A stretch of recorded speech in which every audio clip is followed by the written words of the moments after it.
Hello friends, मैं आकांक्षा GK with आकांक्षा में आपका स्वागत करती हूँ। फ्रेंड्स, आज हम प्रशासनिक शब्दावली पढ़ने वाले हैं। हाँ, ये प्रशासनिक शब्दावली का भाग 4 है। इसके पहले हम भाग 3 कर चुके हैं। हर एक भाग में मैंने 50 शब्द रखे थे और आज का जो भाग है हमारा भाग 4, उसमें भी 50 शब्द हैं। 150 से 200 तो 2 तक के शब्द हैं। करीब 500 से 600 ये शब्द रहेंगे आपके, और इसमें आपका पूरा प्रशासनिक शब्दावली कवर हो जाएगा। जब हम ये चीज़ बुक से पढ़ते हैं या नोट से पढ़ते हैं तो एकदम बहुत हमें लेंदी लगता है, लेकिन आप मेरे हस्तलिखित नोट्स देखेंगे तो आपको पढ़ना बहुत आसान लगेगा। उसी शब्दों में ये लेके आई हूँ मैं। आप भी इसको रफ कॉपी में अपना पूरा भाग लिख लीजिएगा। इसके पहले के भाग नहीं देखे हैं तो मैं डिस्क्रिप्शन में लिंक दे दूँगी, तो आप इसके पूरे भाग देख लीजिएगा। आप मेरे हिंदी के नोट्स भी परचेस कर सकते हैं, जिसकी प्राइस 120 रुपीज़ है, और ये आपको ऑनलाइन ही प्रोवाइड हो जाएंगे। इसमें आपको पूरी प्रशासनिक शब्दावली मिलेगा, पल्लव लेखन मिलेगा, प्रारूप लेखन, सभी चीज़ों का मिलेगा, जैसे कि टिप्पण लेखन है। टिप्पण लेखन है, आपका पृष्ठांकन है, प्रतिवेदन है, अर्ध सरकारी पत्र है, शासकीय पत्र है, ये सभी आपको मिलेगा। अनुस्मारक, सभी के प्रारूप और एग्जाम्पल मिलेंगे। और मैं वीडियो में भी ये चीज़ लाती रहती हूँ, तो आप चाहें तो परचेस कर सकते हैं नीचे दिए नंबर पर मुझे व्हाट्सअप करके। तो चलिए स्टार्ट करते हैं। आज का पहला है और वो सीरीज़ का हमारा 152 है कि पार्ट फाइल को, सॉरी मैंने हिंदी यहाँ लिखना था, अंग्रेजी यहाँ लिखना था, पर मैंने अलग अलग कर दिया है। पहला है पार्ट फाइल। तो पार्ट फाइल को क्या बोला जाता है? देखिए, पार्ट मतलब होता है खंड, है ना, और यहाँ पे फाइल को हम याचिका भी बोल सकते हैं। तो पार्ट फाइल मतलब क्या हो जाएगा? खंड फाइल या खंड याचिका। पार्ट फाइल का मतलब क्या होता है? खंड फाइल या खंड याचिका। दूसरा है पासबुक। अब पासबुक को पासबुक कहते हैं, ये तो आपको पता ही है। नेक्स्ट कहते हैं उसको पारपत्र। पासबुक को नेक्स्ट क्या बोला जाता है? पारपत्र बोला जाता है। नेक्स्ट है पैट्रियट। पैट्रियट मतलब होता है देशभक्त। ये तो मोस्टली लोगों को पता ही होगा कि पैट्रियट मतलब क्या होता है। पैट्रियट मतलब होता है देशभक्त। पैट्रियोशन मतलब देशभक्ति। नेक्स्ट है पे ऑर्डर। पे ऑर्डर को पे ही ऑर्डर ही बोलेंगे। पे रोल, ये ध्यान रखिएगा, ये इम्पोर्टेंट है। ये आ जाता है कि वेतन पत्रक को क्या बोला जाता है? तो वेतन पत्रक को बोलते हैं पे रोल। वेतन पत्रक को क्या बोला जाता है? पे रोल बोला जाता है वेतन पत्रक को। नेक्स्ट है वेतनमान। वेतनमान को क्या बोलते हैं? वेतनमान को बोलते हैं पे स्केल। यहाँ पे वेतन को बोला जाएगा पे और मान को बोला जाएगा स्केल। तो वेतनमान को क्या बोला जाएगा? पे स्केल बोला जाएगा। याद रखिएगा, वेतनमान को इसको बोला जाएगा, पे स्केल को बोला जाएगा वेतनमान। नेक्स्ट है आपका वेतन पर्ची। तो वेतन को बोला जाएगा पे। वेतन को क्या बोला जाएगा? पे, और पर्ची को बोला जाएगा स्लिप। तो वेतन पर्ची को क्या बोला जाएगा? Pay slip. पे स्लिप मतलब वेतन पर्ची। नेक्स्ट है दंड ब्याज। तो दंड को बोलेंगे हम पैनल। दंड को क्या बोला जाएगा? दंड को बोला जाएगा पैनल, और ब्याज को बोला जाएगा इंटरेस्ट। तो दंड ब्याज को क्या बोला जाएगा? Panel interest. दंड ब्याज को क्या बोला जाएगा? Panel interest. नेक्स्ट है आपका पेंडिंग। पेंडिंग को क्या बोलेंगे? पेंडिंग मतलब होता है रुका हुआ। तो पेंडिंग को बोले, हम बोलते हैं ना ये मामला पेंडिंग है, ये केस पेंडिंग पड़ा हुआ है। या आप कभी भी मोबाइल में देखते होंगे, कोई ऑनलाइन पेमेंट करते होंगे तो वो सक्सेसफुल लिखा जाता है, मतलब वो हो गया है। कभी कभी पेंडिंग लिखा आ जाता है, तो पेंडिंग का मतलब होता है रुका हुआ या लंबित। Sorry friends. हाँ, नेक्स्ट है पेंशनरी बेनिफिट। तो बेनिफिट का मतलब हमेशा लाभ होता है। यहाँ पेंशन के संदर्भ में देख रहे हैं तो पेंशनरी हित लाभ मतलब पेंशन के हित लाभ, पेंशन के हित के लाभ। तो पेंशनरी बेनिफिट। नेक्स्ट है पेंशन कार्ड, जिसको पेंशन कार्ड ही बोलेंगे। मैंने जो सेम टू सेम वाले हैं वो भी इसलिए लिख दिए हैं कि अगर एग्ज़ाम में आपको आ गया और आप तो घबरा जाएंगे कि अरे यार ये पेंशन कार्ड क्या लिखें, इसका कुछ समझ में नहीं आया, तो आपको ये याद रहेगा कि मैंने आपको बताया था कि पेंशन कार्ड को पेंशन कार्ड ही बोलते हैं। Per capita. पर कैपिटा मतलब होता है प्रति व्यक्ति। पर कैपिटा मीन्स क्या होता है? पर कैपिटा मीन्स होता है प्रति व्यक्ति। नेक्स्ट है प्रति व्यक्ति आय। प्रति व्यक्ति आय को क्या बोलते हैं? Per capita income. Per capita income. प्रति व्यक्ति आय को क्या बोला जाता है? पर कैपिटा इनकम बोला जाता है प्रति व्यक्ति आय को। एक बार और देख लेते हैं। पार्ट फाइल मतलब खंड फाइल या खंड याचिका, पासबुक मतलब पारपत्र, पैट्रियोट देशभक्त, पे ऑर्डर को पे ऑर्डर, ये पे रोल को वेतन पत्रक, पे स्केल वेतनमान, पे स्लिप वेतन पर्ची, पैनल इंटरेस्ट का दंड ब्याज, पेंडिंग का रुका हुआ लंबित, पेंशनरी बेनिफिट पेंशन हित लाभ, पेंशन कार्ड को पेंशन कार्ड ही बोलेंगे, पर कैपिटा मतलब प्रति व्यक्ति और पर कैपिटा इनकम मतलब प्रति व्यक्ति आय। नेक्स्ट देखते हैं परफॉर्मेंस। परफॉर्मेंस का हिंदी जरूर मीनिंग याद कर लीजिएगा। परफॉर्मेंस का हिंदी मीनिंग क्या होता है? तो परफॉर्मेंस मतलब होता है निष्पादन, क्योंकि परफॉर्मेंस से ही बहुत सारे वर्ड आगे बनने वाले हैं। तो परफॉर्मेंस को हिंदी में बोला जाता है। आपने इंग्लिश में तो जानते ही है परफॉर्मेंस क्या होता है। तो परफॉर्मेंस का हिंदी में वर्ड क्या हो जाए, क्योंकि आपको यह आ सकता है वहाँ पे कि निष्पादन का प्रिसाइज इंग्लिश वर्ड बताइए, इंग्लिश में ट्रांसलेशन कीजिए निष्पादन को, तो क्या हो जाएगा? तो निष्पादन परफॉर्मेंस का क्या हो जाता है? निष्पादन। नेक्स्ट है परफॉर्मेंस ऑडिट। ऑडिट का मतलब होता है लेखा परीक्षा। ऑडिट का मतलब क्या होता है? ऑडिट का मतलब होता है लेखा परीक्षा। हम ऑडिट करने जा रहे हैं, मतलब ऑडिट करने जा रहे हैं, तो वो ऑडिट का ही मतलब होता है लेखा परीक्षा। और मैं अभी बता चुकी हूँ आपको परफॉर्मेंस का मतलब होता है निष्पादन। तो परफॉर्मेंस ऑडिट मतलब क्या हो जाएगा? निष्पादन लेखा परीक्षा। नेक्स्ट है आपका परफॉर्मेंस बजट। क्या है? Performance budget. तो परफॉर्मेंस का मतलब निष्पादन और बजट का मतलब बजट, तो परफॉर्मेंस बजट मतलब क्या हो जाएगा? निष्पादन बजट। परफॉर्मेंस बजट मतलब क्या हो जाएगा? निष्पादन बजट। नेक्स्ट है परफॉर्मेंस इंडेक्स। परफॉर्मेंस इंडेक्स मतलब क्या हो जाएगा? निष्पादन सूचक। परफॉर्मेंस इंडेक्स मतलब क्या हो जाएगा? निष्पादन सूचक हो जाएगा। नेक्स्ट है परफॉर्मेंस रेटिंग। परफॉर्मेंस रेटिंग मतलब क्या हो जाएगा? परफॉर्मेंस मतलब हो जाएगा निष्पादन और रेटिंग मतलब हो जाएगा मूल्यांकन। परफॉर्मेंस मतलब निष्पादन और रेटिंग मतलब हो जाएगा मूल्यांकन।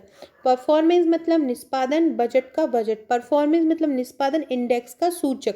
परफॉर्मेंस निष्पादन, रेटिंग का मूल्यांकन। तो यहाँ पे आपको ये इंडेक्स और रेटिंग का मतलब याद रखिएगा। इंडेक्स मतलब होता है सूचक, सूचना देने वाला, और रेटिंग का मतलब होता है मूल्यांकन। नेक्स्ट है आपका परमिजिबल लिमिट। इसका मतलब होता है, लिमिट का मतलब क्या हो जाएगा? अनुसीमा। परमिजेबल मतलब हो जाएगा अनुमेय और लिमिट का मतलब हो जाएगा सीमा। नेक्स्ट है पर्सनल। पर्सनल मतलब होता है व्यक्तिक, व्यक्ति का खुद का। तो पर्सनल मतलब क्या हो जाएगा? पर्सनल मतलब हो जाएगा व्यक्तिक। नेक्स्ट है पर्सनल सेक्शन। पर्सनल सेक्शन, तो पर्सनल मतलब होता है निजी और सेक्शन मतलब होता है विभाग। तो पर्सनल सेक्शन मतलब क्या हो जाएगा? निजी विभाग। नेक्स्ट है पर्सोनेट। पर्सोनेट मतलब होता है प्रतिरूपण करना। आपने सुना होगा पर्सनैलिटी, तो उसी से बना है पर्सोना, उसी से बना है पर्सोनेट। तो पर्सोनेट का मतलब होता है प्रतिरूपण करना। क्या होता है पर्सोनेट? मतलब प्रतिरूपण करना। ये मेरा नंबर दिया है फ्रेंड्स, आप इस नंबर पे मुझे व्हाट्सअप करके हिंदी के नोट्स परचेस कर सकते हैं। वहाँ आपको ये प्रशासनिक शब्दावली के पूरे भाग की पीडीएफ भी मिल जाएगा, एक पेड ग्रुप भी मिल जाएगा व्हाट्सअप, जहाँ पे एग्जाम तक आपको ग्रामर करवा दी जाएगी, साथ ही 3 मार्कर क्वेश्चन और सभी प्रारूप मिलते रहेंगे। नेक्स्ट है सर्टिफिकेट। सर्टिफिकेट मतलब होता है प्रमाण पत्र। सर्टिफिकेट मतलब क्या होता है? प्रमाण पत्र। नेक्स्ट है पायलट प्रोजेक्ट। देखिए आपने सुना होगा कभी कभी न्यूज़ में कि सरकार ने एक पायलट प्रोजेक्ट के तहत इसको शुरू किया, एक पायलट प्रोजेक्ट के तहत यहाँ पे पुल का निर्माण किया। तो पायलट प्रोजेक्ट का मतलब होता है एक प्रायोगिक परियोजना, मतलब प्रयोग के तौर पर कोई परियोजना स्टार्ट हो रही है तो उसको बोलते हैं हम पायलट प्रोजेक्ट, या हम इसको बोल सकते हैं अग्रगामी परियोजना। तो पायलट प्रोजेक्ट को क्या बोला जाता है? अग्रगामी परियोजना या प्रायोगिक परियोजना। नेक्स्ट है प्लेसमेंट। प्लेसमेंट मतलब होता है नौकरी दिलाना। ये तो आप लोगों का वर्ड है, अगर आप इंजीनियरिंग कर रहे हो या आप अपने आसपास सुनते रहते होंगे प्लेसमेंट हो गया है हमारा। तो प्लेसमेंट मतलब होता है नौकरी दिलाना। नेक्स्ट है प्लान आउटले। प्लान आउटले का मतलब क्या होता है? आयोजन, परिव्यय या योजना परिव्यय, किसी भी आयोजन पे खर्च या किसी भी योजना पे खर्च। तो प्लान आउटले मतलब क्या होता है? आयोजन परिव्यय या योजना परिव्यय। नेक्स्ट है प्लान परफॉर्मेंस। प्लान का मतलब होता है योजना और परफॉर्मेंस का मतलब होता है निष्पादन, अभी हमने आगे पढ़ा ही है। तो प्लान परफॉर्मेंस मतलब क्या हो जाएगा? योजना निष्पादन। प्लेनरी कॉन्फ्रेंस, प्लेनरी मतलब होता है पूर्ण, कॉन्फ्रेंस मतलब होता है सम्मेलन। तो प्लेनरी कॉन्फ्रेंस मतलब क्या हो जाएगा, पूर्ण सम्मेलन। प्लेनरी सेशन, सेशन का मतलब होता है अधिवेशन। ये देखिए अभी हमको बहुत सरल लग रहा होगा कि अरे यार ये तो हमको पता है, इतना सरल है, सेशन है, अधिवेशन होगा तो बहुत ज़्यादा सरल है, लेकिन वह यही चीज़ एग्ज़ाम में जाके हम भूल जाते हैं। प्रैक्टिकली बात मैं आपको ये बता रही हूँ कि मेरे साथ भी हुआ है ये, कि हम जैसे ही मेंस देने बैठते हैं और वहाँ पे अगर आ जाएगा कि सम्मेलन, तो उस समय हमारे दिमाग में नहीं आता है कि सम्मेलन को कॉन्फ्रेंस बोलते हैं, निष्पादन को परफॉर्मेंस बोलते हैं, अधिवेशन को सेशन बोलते हैं। तो ये चीज़ें हमारे दिमाग, इनको हमको 1 से 2 बार पढ़ना ही चाहिए। और आप मेरी ऑडियो को, वीडियो को सेव करके रखिएगा, डाउनलोड करके रखिएगा यूट्यूब से। जब भी आपको टाइम मिले, आप खाना खा रहे हो, आप कोई भी काम कर रहे हो, तो और आपको हेडफोन लगाए हों, तो आप इसको ज़रूर सुनिएगा 1 से 2 बार, आपको पूरे वर्डिंग याद हो जाएंगे। पॉलिसी डायरेक्शन मतलब नीति, पॉलिसी मतलब नीति और डायरेक्शन मतलब निर्देश। पॉलिस डायरेक्शन मतलब दिशा में, तो पॉलिसी डायरेक्शन मतलब नीति निर्देश। नेक्स्ट है पोल, पोल का नाम आपने सुना होगा, वोट डलते हैं पोल हो गए हैं। तो पोल का मतलब होता है मतदान, पोल का मतलब क्या होता है, मतदान। पोलिंग बूथ, पोलिंग बूथ का मतलब क्या होता है, मतदान बूथ। पोलिंग मतलब मतदान, बूथ को बूथ ही बोलेंगे। इसके बाद होता है पोर्टफोलियो, आपने सुना होगा, कभी कभी आपने न्यूज़ में सुना होगा कि सरकार ने पोर्टफोलियो बांट दिए हैं, सरकार ने पोर्टफोलियो बना दिए हैं। हर एक मिनिस्टर का अलग पोर्टफोलियो होता है। ये पोर्टफोलियो का मतलब होता है विभाग, जैसे कि हेल्थ विभाग हो गया, है ना, शिक्षा विभाग हो गया। तो ये सभी जो होते हैं विभाग को बोला जाता है पोर्टफोलियो। हर एक मिनिस्टर का पोर्टफोलियो अलग होता है। नेक्स्ट है डाक पता, डाक को हम बोलते हैं पोस्टल और पता को बोलते हैं हम एड्रेस। तो डाक पता को बोला जाएगा पोस्टल एड्रेस। नेक्स्ट है आपका पब्लिक एड्रेस, पब्लिक मतलब होता है सार्वजनिक और एड्रेस मतलब होता है अभिभाषण। पब्लिक एड्रेस मतलब क्या हो जाएगा, सार्वजनिक अभिभाषण। पब्लिक मतलब सार्वजनिक, एड्रेस मतलब अभिभाषण। एड्रेस का मतलब केवल पता ही नहीं होता है, एड्रेस मतलब संबोधन करना भी होता है। आप किसी को एड्रेस कर रहे हैं, आप किसी को संबोधित कर रहे हैं, तो वही इसका मतलब हो जाएगा। पब्लिक एड्रेस का मतलब हो जाएगा सार्वजनिक अभिभाषण। नेक्स्ट है प्रोविजंस, प्रोविजंस मतलब होता है रसद। प्रोविजंस मतलब क्या होता है, रसद। नेक्स्ट है प्रोविजनल अरेंजमेंट, प्रोविजनल अरेंजमेंट का तो आपको पता ही होगा, व्यवस्था होता है। प्रोविजनल मतलब होता है अस्थायी।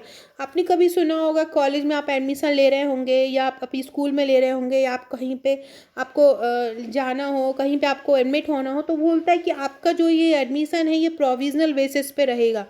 प्रोविजनल मतलब होता है यहाँ अस्थायी। इस प्रोविजंस का मतलब भी अस्थायी रूप से रहेगा, ऊपर के का भी, और यहाँ भी मतलब रहेगा प्रोविजनल मतलब अस्थायी। रसद का मतलब भी होता है अस्थायी। तो प्रोविजनल अरेंजमेंट मतलब होगा अस्थायी व्यवस्था। में बहुत इंपॉर्टेंट है प्रोटोकॉल, प्रोटोकॉल को प्रोटोकॉल तो कहते ही हैं, और बोलते हैं नवाचार। कोई नई चीज़ स्टार्ट कर रहे हैं हम, जैसे कि आपने अपना पर्यावरण में पढ़ा होगा, क्योटो प्रोटोकॉल पढ़ा होगा, मॉन्ट्रियल प्रोटोकॉल पढ़ा होगा। तो प्रोटोकॉल का मतलब होता है हम कोई नई चीज़ स्टार्ट कर रहे हैं, तो उसका मतलब हो जाता है यहाँ पे प्रोटोकॉल। प्रोरग मतलब होता है सत्रावसान करना। ये बहुत इंपॉर्टेंट है, आपका आने के बहुत ज़्यादा चांसेस हैं। प्रोरग क्या होता है, प्रोरग मतलब सत्रावसान करना, सत्र को ख़त्म करना। नेक्स्ट है प्रपोजल। अब आपके लिए कहीं प्रपोजल आता है किसी भी चीज़ के लिए कि आपको क्या आप इस कंपनी में जॉब करेंगे, या आप यहाँ से, आपके लिए शादी का प्रपोजल आया है, तो वो प्रपोजल का मतलब होता है प्रस्ताव, प्रस्ताव या प्रस्थापना। तो प्रपोजल मतलब क्या होता है, प्रस्ताव या प्रस्तावना होता है। देखिए फ्रेंड, मैंने बहुत फिनिशिंग से ये नोट्स बनाए हैं, आपको दिख रहा होगा।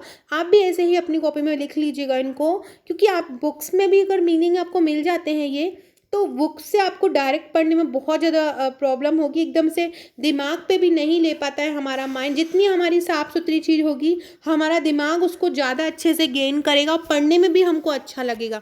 तो आप भी ऐसे ही बनाइएगा। रिप्रेजेंटेशन मतलब क्या होता है, रिप्रेजेंटेशन मतलब होता है प्रतिनिधित्व। रिप्रेजेंट कर रहे हैं हम, जैसे कि हमारा टीम का कोई, ये जैसे कि इंटरनेशनल कुश्ती हो रहा है और हमारे यहाँ ओलंपिक हो रहा है, ओलंपिक में हमारे यहाँ से कुश्ती में कोई जाता है तो वो कुश्ती में हमारे यहाँ से जाता है, भारत से जाता है, तो मतलब वो भारत को रिप्रेजेंट कर रहा है, तो वो होता है रिप्रेजेंटेशन। नेक्स्ट है प्रोपोर्शनल। प्रोपोर्शनल आपने अपने मैथ में पढ़ा होगा, प्रोपोर्शन मतलब भाग, अनुपात, तो वही होता है प्रोपोर्शनल मतलब आनुपातिक। नेक्स्ट है प्रमोशन बाय सीनियरिटी। सीनियरिटी मतलब होता है वरिष्ठता, वरिष्ठता, सीनियर मतलब श्रेष्ठ, बड़ा, सीनियर जूनियर आप जानते ही हैं।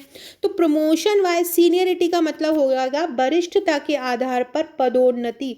वरिष्ठता के आधार पर मतलब किसी भी कंपनी में, किसी भी कार्यालय में जो बड़ा होगा उसकी पदोन्नति हो जाएगी, मतलब सीनियरिटी के हिसाब से पद बढ़ना। तो प्रमोशन बाय सीनियरिटी मतलब वरिष्ठता के आधार पर पदोन्नति। अब इसमें आपको लिख दोगे, बहुत सरल लग रहा है आपको, लेकिन आपका तरीका क्या है लिखने का, वहाँ ये चेक होगा, आपको इस आधार पर मार्क्स मिलेंगे। प्रमोशन बाय सिलेक्शन, चयन, प्रमोशन बाय सिलेक्शन, प्रमोशन मतलब होता है पदोन्नति, पद की उन्नति, पद का बढ़ना, और सिलेक्शन मतलब होता है चयन, तो चयन द्वारा पदोन्नति मतलब प्रमोशन बाय सिलेक्शन। प्रमोट मतलब बढ़ाना किसी चीज़ को, अब वहाँ पे आपको बढ़ाना नहीं लिखना है, वहाँ आपको लिखना है पदोन्नत करना, पद को उन्नत करना, पद को बढ़ाना। नेक्स्ट है प्रोग्राम एवोल्यूशन। एवोल्यूशन मतलब होता है मूल्यांकन। आप जाते हैं कभी, आप अगर टीचर हो रहे हों या आप अभी टीचर रहे हैं तो आप जाते होंगे वैल्यूएशन करने, आप कॉपी चेक करने जाते होंगे, तो वही यहाँ पे मतलब है। इवैल्यूएशन मतलब होता है मूल्यांकन करना, वैल्यूएशन मतलब भी होता है मूल्यांकन करना। तो प्रोग्राम इवैल्यूएशन या प्रोग्राम वैल्यूएशन मतलब होता है कार्यक्रम मूल्यांकन। नेक्स्ट है आपका programme coordination. Programme coordination, programme को हम कार्यक्रम बोलेंगे और कोऑर्डिनेशन को बोलेंगे समन्वय। कैसे हम किसी को एक दूसरे के साथ कोऑर्डिनेट करते हैं, कैसे हम एक दूसरे के साथ समन्वित होते हैं, तो प्रोग्राम कोऑर्डिनेशन मतलब कार्यक्रम समन्वय। नेक्स्ट है प्रोफिशिएंसी टेस्ट। प्रोफिशिएंसी मतलब होता है प्रवीणता, कितने प्रवीण हैं आप किसी काम में, कितने कुशल हैं, तो वो होता है प्रोफिशिएंसी। और इसको क्या बोलते हैं, प्रवीणता, और टेस्ट मतलब परीक्षा। प्रोफिशिएंसी, प्रवीणता, सर्टिफिकेट, प्रमाण पत्र, तो क्या हो जाएगा ये प्रवीणता प्रमाण पत्र। Procedural rules. Procedural rules, procedural rules को मतलब क्या बोलेंगे, क्रिया विधि। प्रोसीजरल मतलब प्रोसीजर हो रहा है, क्रिया हो रही है, विधि हो रही है, प्रोसीजर। आप बोलते हैं ना अभी प्रोसीजर हो रहा है, अभी चल रही है, प्रक्रिया चल रही है, तो वही है प्रोसीजरल। इसका मतलब क्या होता है क्रिया विधि, और रूल्स का मतलब होता है नियम। प्रमोशन, सुना होगा आपने, प्रोबेशनल पीरियड चल रहा है अभी, बैंक में प्रोबेशनरी ऑफिसर होते हैं, तो ये वही है प्रोबेशनल पीरियड। इसको बोलते हैं परिवीक्षा काल या परिवीक्षा अवधि। गवर्नमेंट जॉब में कभी कभी प्रोबेशनल पीरियड दे दिया जाता है कि आपको 3 जो साल है वो प्रोबेशनल पीरियड है, आपको 3 साल काम करना पड़ेगा तभी परमानेंट करेंगे, ये वही है, इसको हिंदी में बोलते हैं परिवीक्षा काल या परिवीक्षा अवधि। सो फ्रेंड्स, ये थे हमारे आज के 202 क्वेश्चन हो चुके हैं। इसके आगे के मैं नेक्स्ट पार्ट में लाऊंगी। इसकी पीडीएफ मैंने मेरे अपने जो आपने हिंदी के नोट्स परचेज किए हैं उसके ग्रुप में भेज दी है, तो आप वहाँ से इनको लिख लीजिएगा।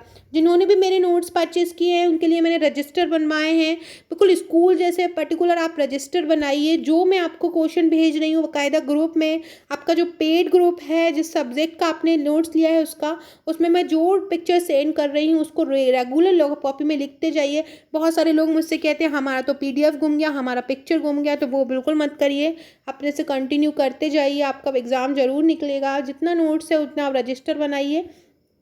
नए नए क्वेश्चन मैं एग्ज़ाम तक देती जाऊंगी, किसी भी रोजगार निर्माण के, किसी भी पत्रिका के, तो वो आपको अपडेट होते जाएंगे। ये मेरा नंबर है, आप मुझे इस नंबर पर व्हाट्सअप कर सकते हैं, साथ ही साथ ये मेरे नोट्स हैं, आप इनको परचेज कर सकते हैं।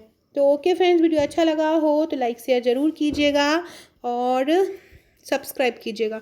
और डिस्क्रिप्शन में दी गई लिंक से आप मेरे व्हाट्सएप ग्रुप और टेलीग्राम ग्रुप से जुड़ सकते हैं। अगर आप नहीं जुड़ सकते हैं तो आप मुझे व्हाट्सएप कर दीजिएगा, मैं आपको जोड़ लूँगी। Okay friends.